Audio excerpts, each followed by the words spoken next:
Hello viewers.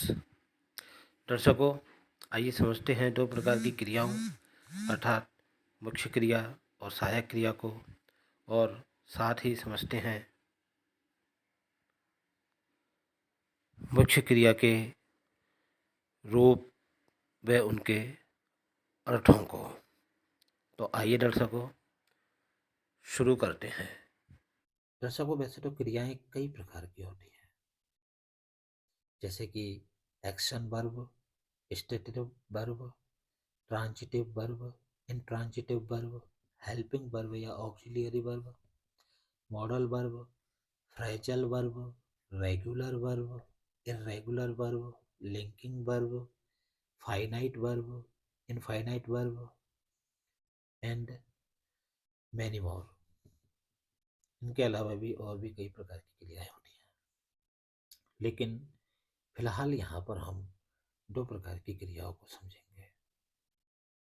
पहली है मुख्य क्रिया, इसे मेन वर्ब या प्रिंसिपल वर्ब या फुल वर्ब या ऑर्डिनरी वर्ब या लेक्सिकल वर्ब इत्यादि नामों से जाना जाता है। और दूसरी है सहायक क्रिया अर्थात हेल्पिंग वर्ब या ऑक्सिलियरी वर्ब। चलिए दर्शकों, अब समझते हैं मुख्य क्रिया अर्थात मेन वर्ब को। मुख्य क्रिया कर्ता के बारे में जानकारी देती है, अर्थात कर्ता के कार्य, स्थिति और अवस्था के बारे में बताती है। जैसे कि Ram is eating food, Ram खाना खा रहा है। यहाँ पर मुख्य क्रिया ईटिंग है, जो कि कर्ता के कार्य की जानकारी दे रही है, अर्थात राम के द्वारा किए गए कार्य की जानकारी दे रही है। सीता टॉट मी, सीता ने मुझे पढ़ाया। यहाँ पर कर्ता सीता है और सीता के द्वारा पढ़ाने का कार्य किया गया है, अतः पढ़ाना मुख्य क्रिया होगी। चलिए दर्शकों, अब समझते हैं सहायक क्रिया अर्थात हेल्पिंग वर्ब या ऑक्सिलियरी वर्ब को। दर्शकों, सहायक क्रिया समय के बारे में जानकारी देती है, अर्थात सहायक क्रिया यह बताती है कि कोई कार्य किस समय में किया गया है अथवा किस समय में किया जा रहा है। जैसे कि Ram is eating food, Ram खाना खा रहा है। यहाँ पर सहायक क्रिया इज है, जो कि समय की जानकारी दे रही है, अर्थात बता रही है कि कार्य वर्तमान काल में चल रहा है। अगला देखते हैं, Mohan was going to market, Mohan बाजार जा रहा था। यहाँ पर सहायक क्रिया है वाज। यहाँ सहायक क्रिया से हमको पता लगता है कि कार्य भूतकाल में हो रहा है, सॉरी, कार्य भूतकाल में हो रहा था। चलिए दर्शकों, अब हम समझेंगे मुख्य क्रिया के पांचों रूपों को और उनके अर्थों को। दर्शकों,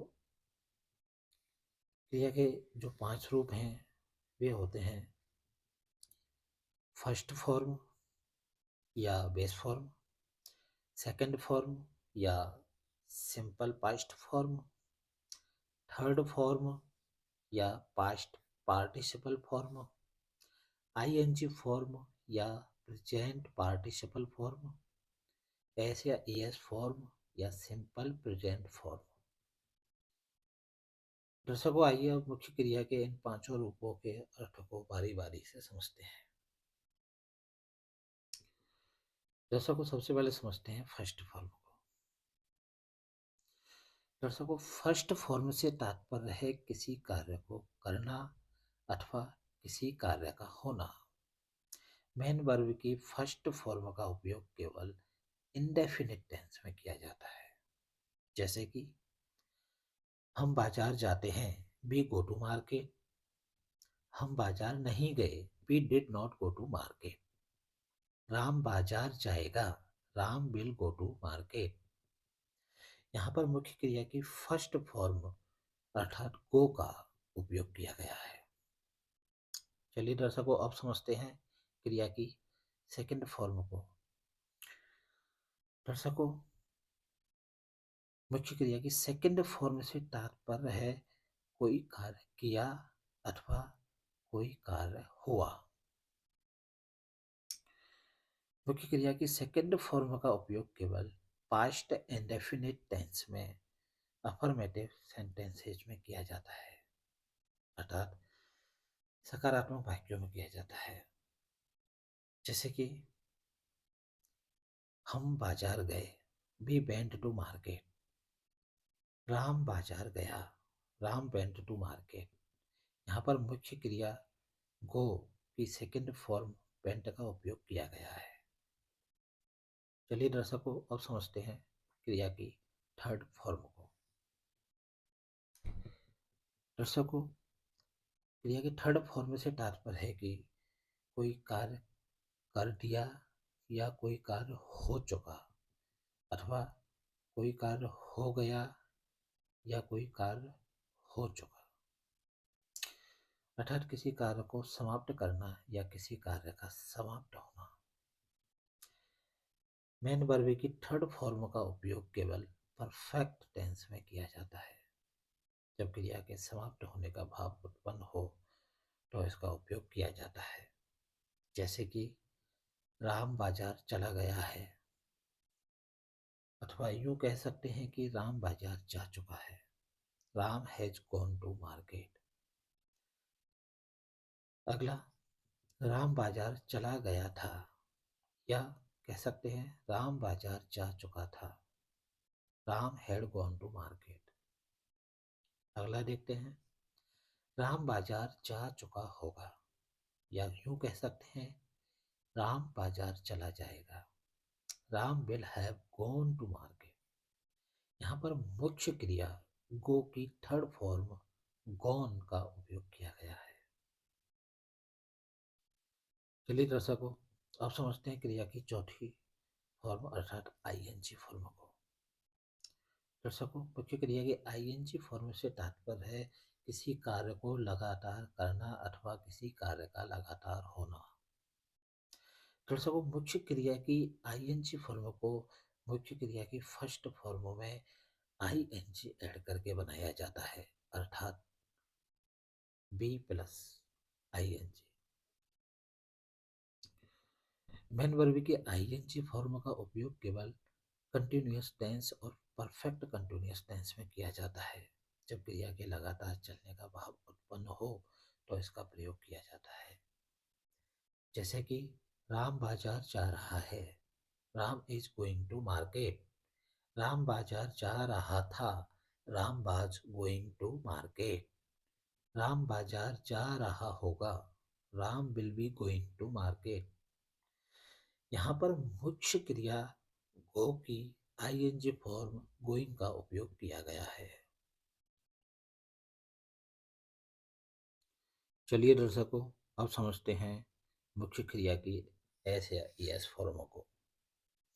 दर्शकों, मुख्य क्रिया की एस या ईएस फॉर्म से तात्पर्य है किसी कार्य को किया जाता है अथवा कोई कार्य होता है।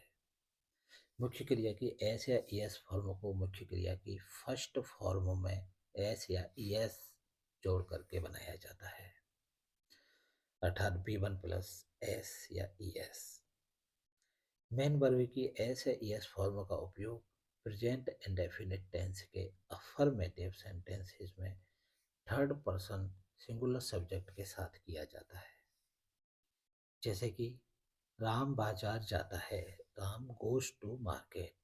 यहाँ पर मुख्य क्रिया गो की एस या ईएस फॉर्म गोज का उपयोग किया गया है, अर्थात मुख्य क्रिया की फर्स्ट फॉर्म गो में एस या ईएस को ऐड करके इसकी एस या ईएस फॉर्म अर्थात गोज बनी।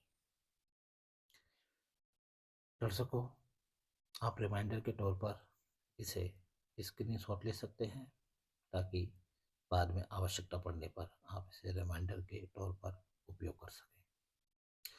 चलिए दर्शकों, इसे भी स्क्रीनशॉट ले सकते हैं आप। दर्शकों, यदि आपको हमारा यह वीडियो पसंद आया हो तो हमारी वीडियो को लाइक करें, शेयर करें और कमेंट करें। साथ ही ऐसे ही उपयोगी वीडियोज़ के लिए हमारे चैनल को सब्सक्राइब करें और लेटेस्ट वीडियोज़ की नोटिफिकेशन के लिए घंटे के बटन को दबाएं।